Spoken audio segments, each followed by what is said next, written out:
মানবদেহ সত্যি একটা দারুণ সচল যন্ত্র, তাই না? তা একদম। আর এর ভেতরে অবিরাম বয়ে চলেছে, মানে যা আমাদের বাঁচিয়ে রাখে, রক্ত। একদম। আমাদের হাতে জীববিজ্ঞানের কিছু তথ্য আছে, সেগুলো ঘেঁটে আজ আমরা রক্ত আর তার চলাচল, মানে সংবহন প্রক্রিয়া নিয়ে একটু গভীরভাবে জানার চেষ্টা করব। ঠিক।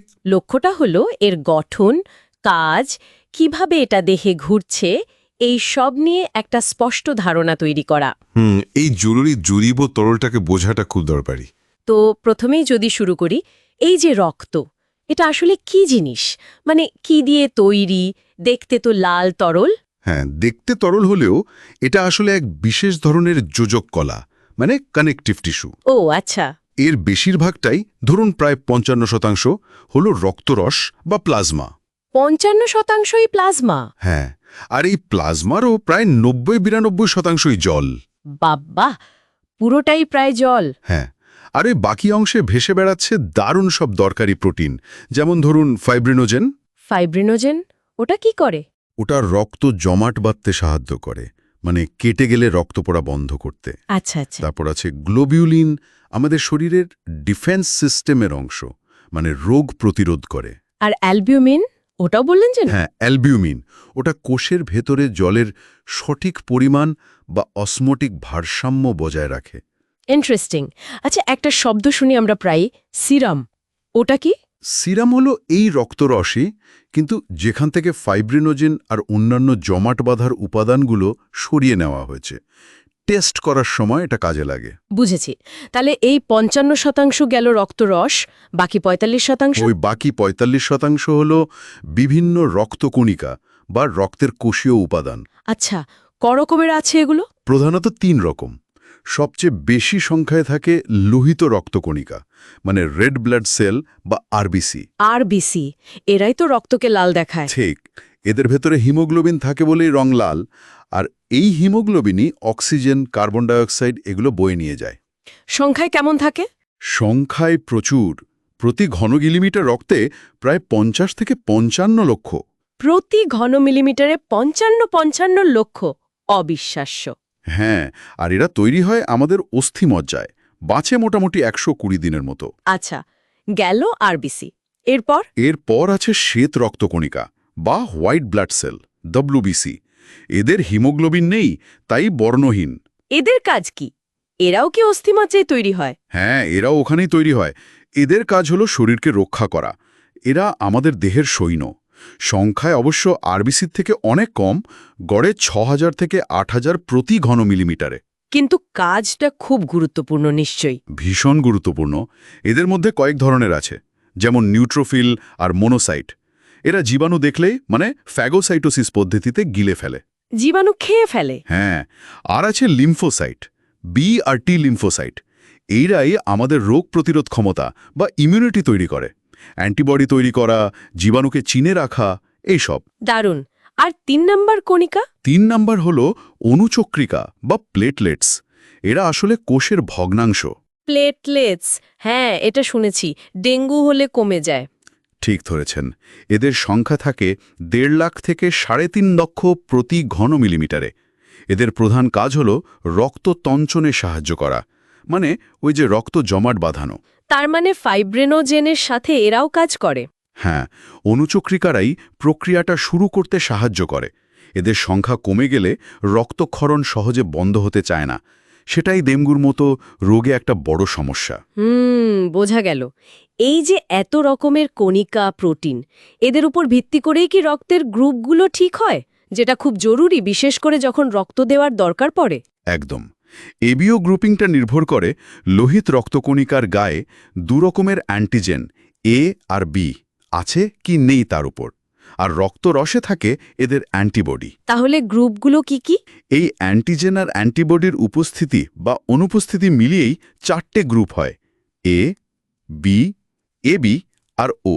আর কে কাকে রক্ত দিতে পারে সেটাও এর উপর নির্ভর করে? অবশ্যই। যেমন ধরুন, ও গ্রুপের রক্তে কোনো অ্যান্টিজেন নেই, তাই এরা যে কাউকে রক্ত দিতে পারে। এদের বলে ইউনিভার্সাল ডোনার বা সার্বজনীন দাতা।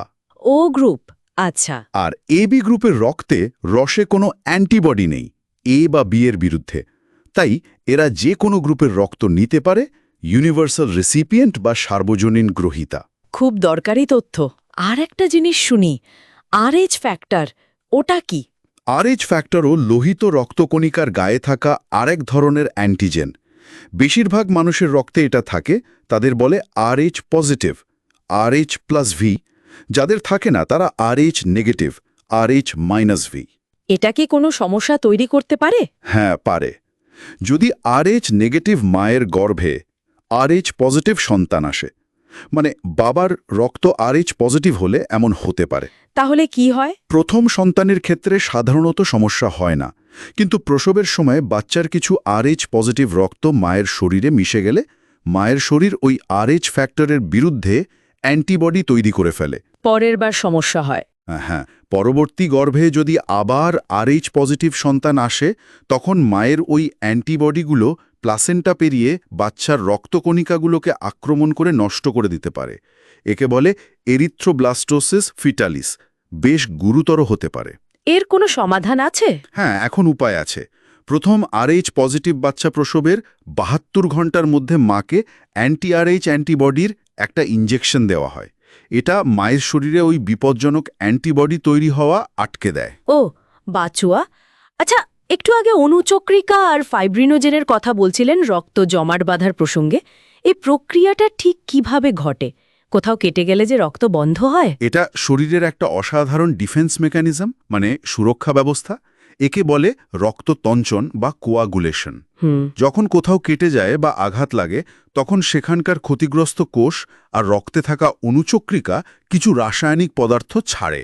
আচ্ছা। এই পদার্থগুলো রক্তরসে থাকা কিছু নিষ্ক্রিয় ফ্যাক্টরকে পরপর সক্রিয় করে তোলে। এটা একটা জটিল ক্যাসকেড রিয়াকশন, মানে একটার পর একটার ধাপ। ডমিনোর মতো? অনেকটা তাই। অনেকগুলো ফ্যাক্টর কাজ করে এখানে। ক্যালসিয়াম আয়নও খুব জরুরি।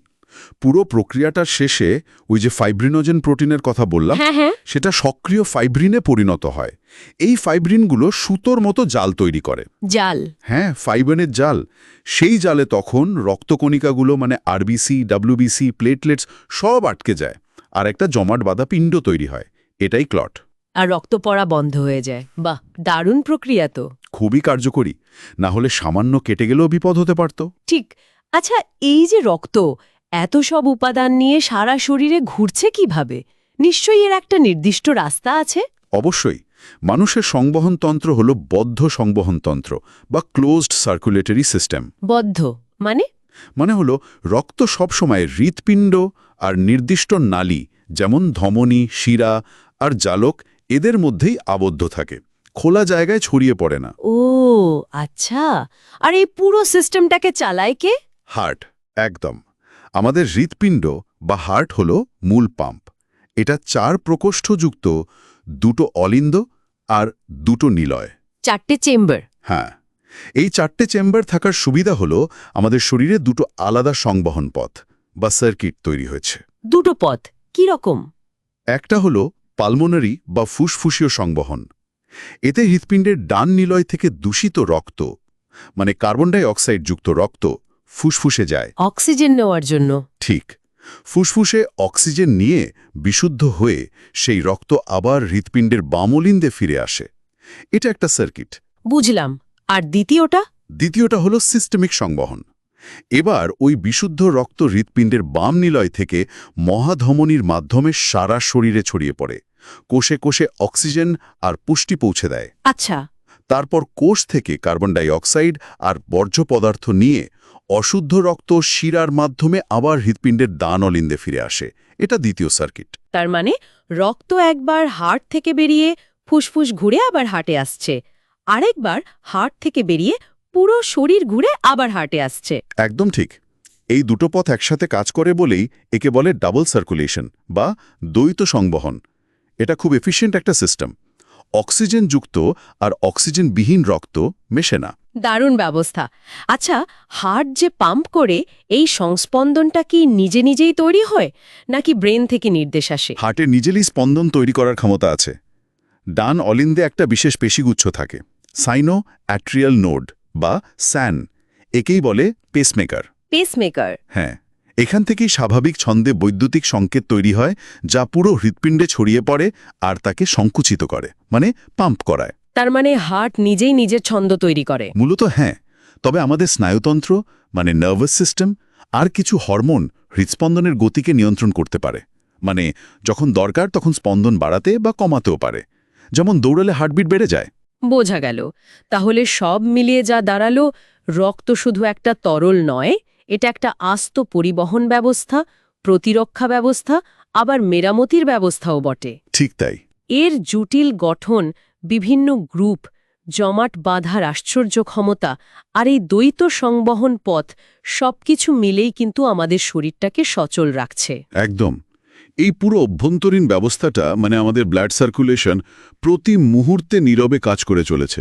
আমাদের প্রতিটি কোষকে বাঁচিয়ে রাখার জন্য এর ভূমিকা অপরিহার্য। সত্যি, আমরা হয়তো এর গুরুত্বটা সবসময় সেভাবে অনুভব করি না। সেটাই। কিন্তু ভাবার বিষয় কি জানেন, এই যে এত নিখুঁত একটা ব্যবস্থা, এতে যদি কোনো গোলযোগ শুরু হয়, কোনো রোগ দানা বাঁধে, তাহলে কি শরীর আমাদের কোনো আগাম সূক্ষ্ম সংকেত দেয়? মানে বড় সমস্যা হওয়ার আগে হয়তো দেয়, কিন্তু আমরা কি সেই সংকেতগুলো ধরতে পারি? এটা নিয়ে ভাবা যেতে পারে।